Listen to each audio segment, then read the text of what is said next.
Does the last week mean that Arsenal will now win the league?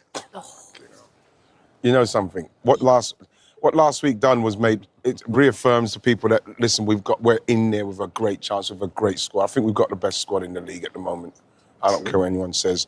And now it's up to the manager making sure that he puts the right piece on the pitch at the right time, simply because I've seen a couple of results where I think he should have started with different people and get the game done. But then he does his thing in respects of bringing people on as finishers. He changed at Newcastle, didn't he? He was more positive at Newcastle. He was more positive, and the thing we needed to be. Because I think that when you look at last year, I don't think there's one time that when Liverpool slipped up, we were able to benefit. We didn't do it.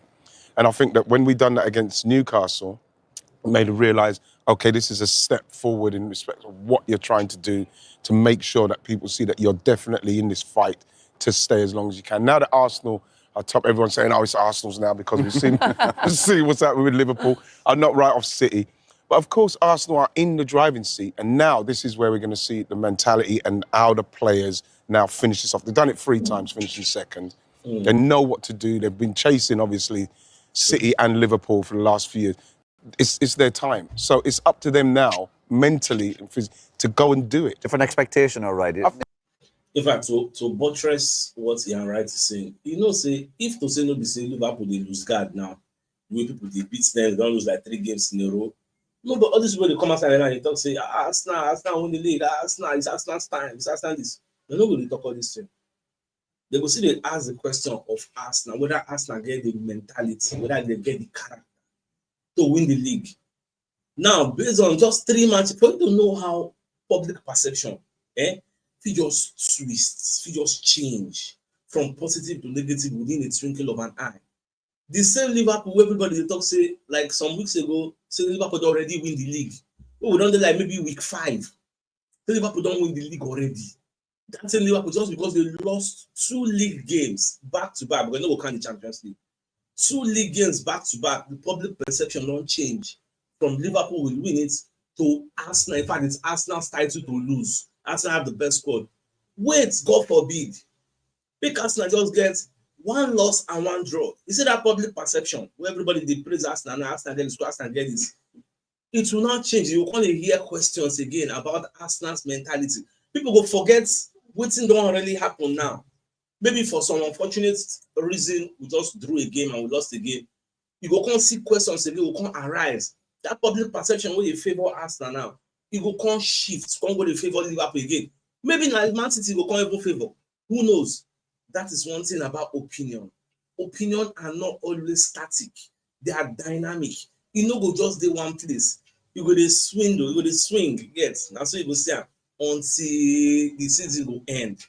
Maybe they're expected to win it. No, maybe. You know something? Right, I just they shouldn't be afraid of saying that either. You know what I mean? No, and this is the thing now. Arsenal are in the position. I think you've got to go and do it. And this is what I'm excited about it. Do you think you need Gyökeres scoring more though? Because you're always going to need people scoring more. If you look at Haaland for City, obviously Arsenal are getting a lot of goals around him, aren't they? Imagine if you put Haaland in Arsenal. Any team, yeah. No. You put Haaland anywhere. Put him anywhere, especially in this kind of form. You know, in this kind of form. I think Royce said about expectation there on Arsenal in the last week because of people. I'm not quite sure at this stage that will bring a pressure to them. I think if they're in that Arsenal dressing room now, I think even Mikel Arteta, their eyes should be wide open saying, that prize is actually there now. Yes. I think for the first time, I reckon they actually might just sit in that dressing room and think, there's a long way to go, but I actually think it's ours this. And we've got to knuckle down and win it. I think generally they must be thinking that almost like, eyes are too big for your bellies, it's there. The only thing that can stop you is that thing that's probably stopped other teams in the past where you get to March, April, and you want it so much and the support want it so much. That's where Liverpool need to hang on the shoulder. I think at the moment, Liverpool aren't Liverpool at the moment. And I agree with you, what you said. I think we've all said it, haven't we, that I think Arsenal have got the best squad. They're looking obviously better than Liverpool right now. And Liverpool might take a few months, to integrate new players. They'll come and do it. They'll come back, I would imagine that. But I think what you used to do, I think Ferguson used to say, if you're sort of 3 or 4 points off the lead in getting into January. With the team that haven't won it as well. Especially. Exactly. And I think if Liverpool could find themselves, even if they were 5 or 6 points behind you, even sort of in February. He wants it more than that, right? He's talking quite negatively about Liverpool. I mean, listen, I'm not well, I'm saying speaking negatively about Liverpool. I think Liverpool will get better because I don't think that their actual points they've got on the board, they probably don't deserve for their actual performances in some ways when you're watching them. And I think there will be still moments before Christmas where they drop points in games you don't expect it. Of course, Arsenal drop points, that's football. But I do think if Liverpool could almost do that, and City, that sort of Manchester United thing of old that you used to do, and maybe just wait there. Do you think there could be a bit of nervousness? Don't be writing Bournemouth off. Yeah, Without a Bournemouth doubt. are doing well. You know what I mean? Ideally, what you want is Arsenal to run away with it. I mean, run away and then, you know, to a point where even if you lose a couple of games... That's unlikely, that, right? This is what I'm saying. But this is what I'm saying. To win your first one, you very rarely just run away with it and blitz everyone. I can't see that happening. Yeah, but you just mentioned about utopian, picking a utopian. Why can't you see that happening? Should we forbid them? This one. Why can't we do it? Why? You know the limit us, I mean, no the ceiling, like it endless, like no space, no. Papa, calm down. No. What did he say? It's possible. I like the way you're right and think. And I would think Piers Morgan don't talk say, but that kind of match, that's not figuring with the league already. You get match play, they don't with the league already. No, we say no matter what's going to happen again, it don't already matter. And I subscribe to that line of thought. This thing why they see. In fact, the only two way filmmakers not do this running away. Now say we get so many injuries to so many key players. Now we say that running away because this thing we never really blend well. We never really that understanding. We never really did the year to the perform like this. All these international breaks here, they break our flow. Once we get a long run, they play, Baba, just they knock people, they go. You go enter bodies, anybody where they come like this, someone, you go just collect them. So why can't we run away? If Man City can do it, all those services go say, if Man City just enter general, they'll go on that day along. Was it not 2 seasons ago? We say we win like 16 winning, we lose Aston Villa, and we draw Manchester City. We will lose that league by how many points? We don't have 2 points waiting. We did a long run there now, so it's possible. Utopian manager. I'm trying to pick a utopian scenario. Well, that'd be right. Yeah, that's perfect. Right. So what I'm saying is, that's how I'd love it to go, Roy. Yeah. It doesn't go like that. No. So what we're seeing with our team is that we've had the experience the last 3 seasons of what it should be, what you should do, and how you have to finish it off. And so this is when it comes to February and March, and that's when we'll see. Did I read a stat recent? When did Arsenal last win the league? 2004, wasn't it? And was it 3 seasons before that they'd finished second as well, or something like It's that? the Invincibles, was it, last one? Yeah, I think the Invincibles, was it 2, 3, 4 or something?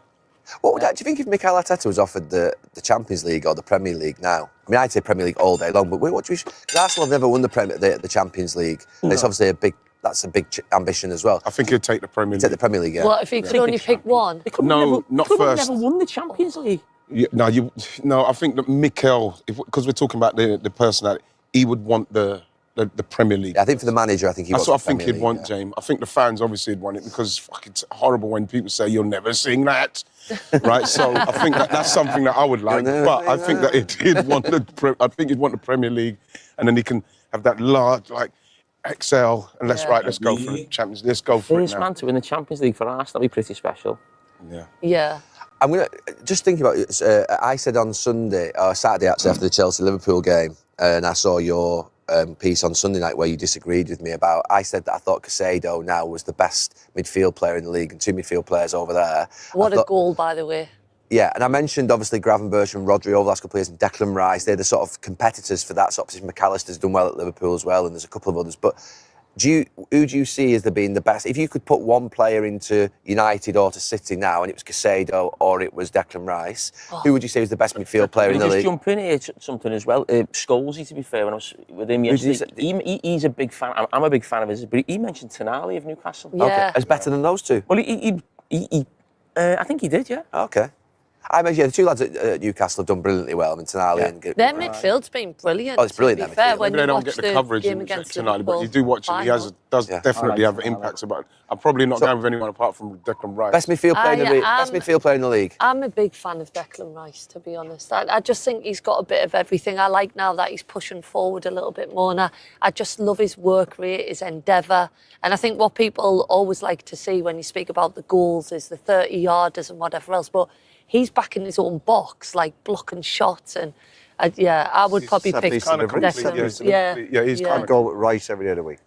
Over Caicedo. Yeah, I Just that little bit, that package. He's got a little bit extra on all the other parts of Caicedo. I think I'd go with Wright. Yeah. Declan Rice emphatically right. You want to close it off? Yeah, Declan Rice. I have to go with an Irish fella, didn't I? Right. Without a doubt. Jim Ratcliffe has compared Ruben Amorim and Mikel Arteta, saying that We'll end on there. I don't want to talk about this video. All right, guys. Thanks for watching.